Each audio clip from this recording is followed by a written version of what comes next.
오늘 우리는 주님이 가르쳐 주신 대로 기도했습니다. 주기도문 마지막 부분에서 나타난 것처럼 예수님께서는 우리에게 하나님의 나라와 하나님의 권세와 하나님의 영광을 선포하셨습니다. 그리고 마태는 예수님의 이야기를 기록할 때 예수님께서 말씀하신 그 순서에 따라 기록했습니다. 예수님은 하나님의 나라에 관해서 선포하셨습니다. 하나님의 나라는 마태복음 1장에 있는 족보에서부터 등장합니다. 당시 이스라엘 사람들의 인간관은 이랬습니다. 이방인이냐 유대인이냐, 종이냐 자유인이냐, 여자냐 남자냐. 이것이 당시 사람들이 구분하던 인간의 종류였습니다. 그런데 하나님은 예수님을 이 땅에 보내시면서 당시 사람들의 이러한 구분을 허물어 버리십니다. 예수님의 계보를 통해서 보여주신 하나님의 나라에는 유대인뿐만 아니라 이방인도 함께 있었습니다. 남자만이 아니라 여자도 있었습니다. 의로운 사람만이 아니라 죄인도 있었습니다. 우리 하나님께서 하나님의 나라를 선포해 주신 이유는 그것이 지금까지의 가치와 다르기 때문이었습니다. 나는 이방인이 아니고 여자가 아니고 종이 아니라서 감사합니다 라고 하던 당시 사람들에게 네가 없인 여겼던 그 사람도 하나님이 사랑하시고 하나님께서 직접 자녀라고 인정하셨다는 것을 보여줍니다. 그것이 하나님의 나라다라고 선포하십니다. 예수님은 마태복음 2장에서 인간의 몸을 입고 세상에 오셨습니다. 그저 저 멀리 어딘가에 계신 분, 우리 눈에 보이지 않으시는 분으로 머물러 계시는 것이 아니라 신과 인간의 경계를 넘어 지금 여기 우리와 함께 하시는 임마누엘의 하나님으로 오셨습니다. 그래서 하나님의 나라를 이 땅에 열어 보이십니다. 예수님은 3장에서 세례를 받으시고 4장에서 시험을 이기십니다. 그리고 5장에서 7장까지 말씀해서 산에 올라가셔서 사람들을 가르치십니다. 여기서 하나님의 나라가 무엇인지 우리에게 가르쳐주고 계십니다. 심령이 가난한 사람, 애통하는 사람, 온유하는 사람에게 복이 있다 말씀하십니다. 의를 위해 예수님을 위해 박해받는 사람에게 천국이 그들의 것이 될 거라고 선포하십니다. 이웃을 사랑하고 원수를 미워하라 하였다는 그러한 가르침을 들은 사람들에게 원수를 사랑하며 박해하는 자를 위해 기도하라 라고 하신 가르침을 통해서 그들이 가지고 있던 법을 온전하게 만들어 주십니다. 이것이 바로 하나님의 나라다라는 것을 알려주십니다. 산에 올라 가르치신 하나님의 말씀은 하나님 나라의 백성으로 이 땅에서 살아가는 것이 무엇인지 우리에게 알려주고 있습니다. 하나님 나라 백성으로 사는 것이 어떤 것인지를 집약적으로 우리에게 설명해 주신 것이 주기도문입니다. 하나님을 하나님으로 알고 사는 것, 하나님의 뜻과 하나님의 다스리심이 하늘에서처럼 이 땅에 이루어지는 것, 우리에게 잘못한 사람을 용서하고 사는 것, 시험에 든 사람을 비웃거나 정죄하는 것이 아니라 안타까운 마음을 가지고 사는 것, 그것이 하나님 나라 백성의 사는 법입니다. 하나님의 나라는 우리가 알던 것과는 다른 가치관, 다른 우선순위를 가지고 있습니다. 하나님 나라의 백성의 삶은 눈에는 눈, 이에는 이로 갚는 것이 당연한 세상에서 그렇지 않다라고 외치면서 사는 삶입니다. 불의는 참아도 불이익은 못 참는 이 세상에서 의에 줄이고 목마르게 살아가는 삶입니다. 하나님의 나라는 우리가 죽어야만 가는 장소가 아닙니다. 로켓을 타고 아니면 영화에서 본 것처럼 갑자기 어디론가 슉 사라져서 가는 이곳과는 다른 그 어떤 곳이 아닙니다. 하나님의 다스리심이 이루어지는 곳이 바로 하나님의 나라이기 때문입니다. 지금 여기가 하나님의 나라입니다. 하나님의 나라를 위해서 우리는 주기도문에서 기도한 것처럼 하나님의 나라가 임하시오며 기도해야 합니다. 기도하는 데서 그치지 않고 하나님의 나라가 지금 이곳에 임하도록 살아야 합니다. 우리로 인해서 하나님의 나라가 이 땅에 임하시기를 기도합니다. 언젠가 우리가 가게 될 하나님의 나라를 우리가 이 땅에서 미리 땡겨와서 지금 여기서 살 수 있는 우리가 될 수 있기를 간절히 기도합니다.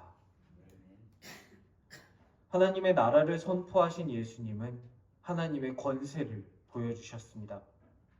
마태복음 8장에서 예수님은 산에서 내려오십니다. 그리고 말씀으로 뿐만이 아니라 직접 권세를 보여주십니다. 병자를 고치십니다. 가서 직접 만져서 고치시는 것뿐만이 아니라 말씀하심으로 고치십니다. 아픈 사람들, 괴로운 사람들의 손을 잡아서 일으켜 세우십니다. 우리 예수님께서는 사람의 질병만 치유해 주시는 것이 아니라 바람과 바다, 자연마저도 예수님의 권세 아래에 무릎 꿇습니다. 풍랑을 꾸짖어서 잔잔하게 말씀하십니다. 예수님의 권세에는 귀신도 순종합니다.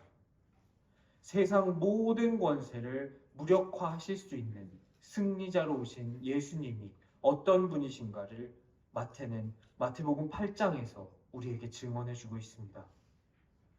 오늘 우리에게 주신 말씀은 예수님께서 단순히 기적을 행하시는 분에서 그치는 것이 아니라 죄를 사하는 권세를 가지신 하나님이심을 증거합니다.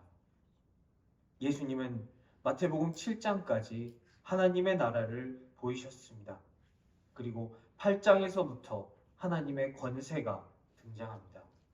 그리고 오늘 9장에서부터 하나님의 영광이 본격적으로 드러나기 시작합니다.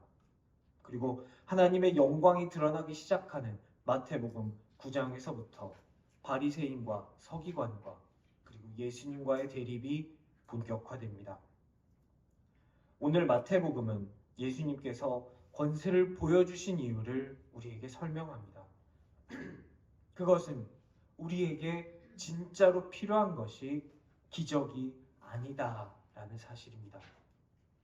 예수님은 가다라 지방에서 귀신 들린 자를 고치시고 가버나움으로 돌아오십니다.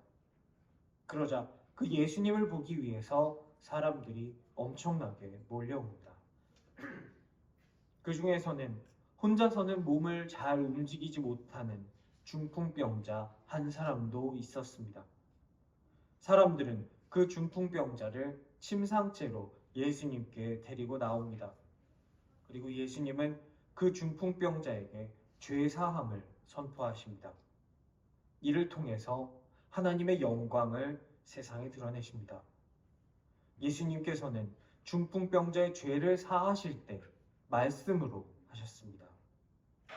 예수님의 삶을 보면 죄사함은 주로 예수님의 행동으로 이루어졌습니다. 예수님께서는 죄인들과 가까이 하셨고 같이 식사를 하셨고 그들을 변호해 주셨습니다.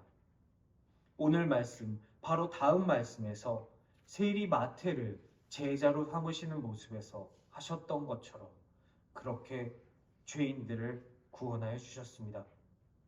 그런데 오늘 말씀에서는 독특하게 말씀으로 죄를 사하여 주셨습니다.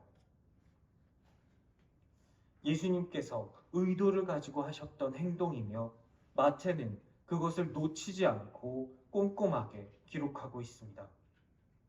우리의 삶에서는 치유도 기적도 필요할 수 있습니다. 아니, 필요합니다.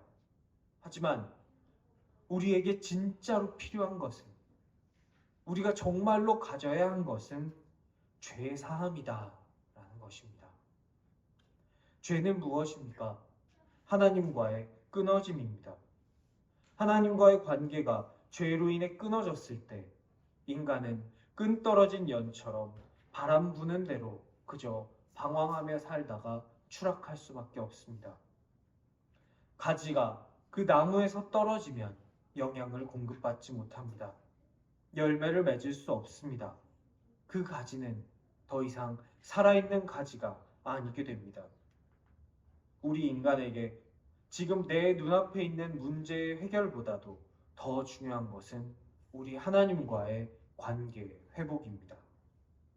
가지에 병이 생기거나 상처가 났을 때 그것을 해결할 수 있는 가장 근본적인 방법은 가지가 나무에서 떨어져 있지 않게 하는 것입니다.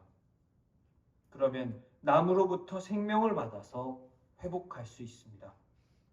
성경에서 기적을 경험했던 사람들 중에 몇몇은 그 이름이 성경에 기록되어 있습니다.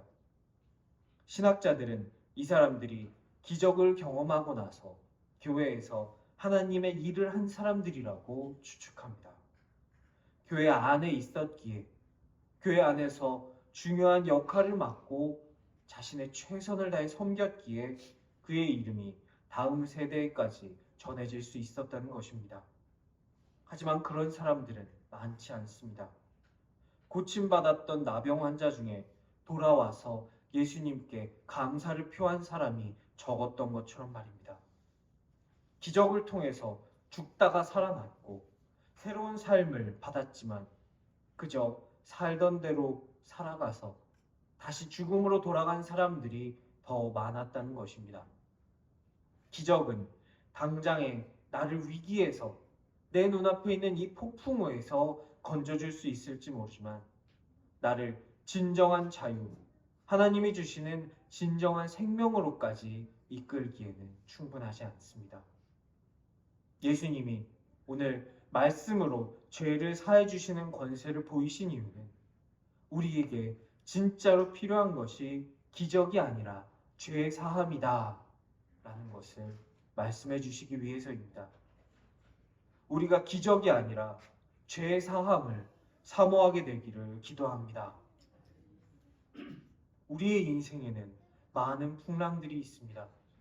과거에도 있었고 앞으로도 있을 것입니다. 그것이 당연한 것입니다. 그렇기에 우리가 구해야 할 것은 그 많은 풍랑 중 하나에서 한 번 건져주시는 기적이 되어서는 안 됩니다. 죄의 사함을 통해서 나와 하나님과의 관계가 회복되었을 때 나라는 가지가 하나님이라는 나무에 단단히 붙어 있을 때 우리는 앞으로 닥쳐올 풍랑들도 이겨낼 수 있을 것입니다. 기적이 내 앞에 보이지 않는다고 실망하고 포기하고 돌아서는 것이 아니라 나에게 진짜 필요한 것을 주시는 우리 하나님 아버지를 신뢰할 수 있는 우리가 되기를 축원합니다. 주기도문을 제외하면 마태복음에서 영광이라는 단어가 본격적으로 등장하는 것은 오늘 우리가 읽은 9장부터입니다. 하나님의 영광은 기적 그 자체가 아닙니다. 그것을 통해서 하나님의 능력이 드러나는 것이 영광입니다. 그리고 그 영광의 절정이자 영광의 완성은 십자가입니다. 세상의 영광은 높아지는 것입니다. 출세하고 멋진 직함을 달고 높은 건물에서 사람들을 내려다보는 것이 세상의 영광입니다. 하지만 하나님의 영광은 섬기고 낮아지고 희생하는 것입니다. 하나님 나라의 가치 기준이 세상의 가치 기준과 다른 것처럼 하나님의 영광은 세상의 영광과 다릅니다. 그리고 이 땅의 교회들이 잊고 있기에 그래서 더 간절히 추구해야 하고 우리가 다 함께 회복해야 하는 길이 하나님의 영광의 길입니다. 오늘 말씀 2절에서 예수님은 죄를 사하여 주셨습니다. 유대교에서 죄 사함을 받는 방법은 이렇습니다. 누군가 죄를 지으면 제사장에게 나와서 나 대신 죽을 희생 제물을 드립니다. 그러면 제사장이 그 사람을 대신해서 하나님께 그 제물을 가지고 나아가서 제사를 드립니다. 그리고 하나님께 죄의 사함을 받으면 너의 죄가 사하여졌다는 하나님의 말씀을 하나님을 대신해서 그 사람에게 전하여 주면서 죄를 사함받게 됩니다. 오늘 예수님께서는 이 중풍병자 한 사람에게 이 일을 하신 것입니다. 이 이야기에서 제사장은 예수님이십니다. 하나님 앞에서 온전한 제사를 드릴 수 있으신 분입니다. 제물도 예수님이십니다.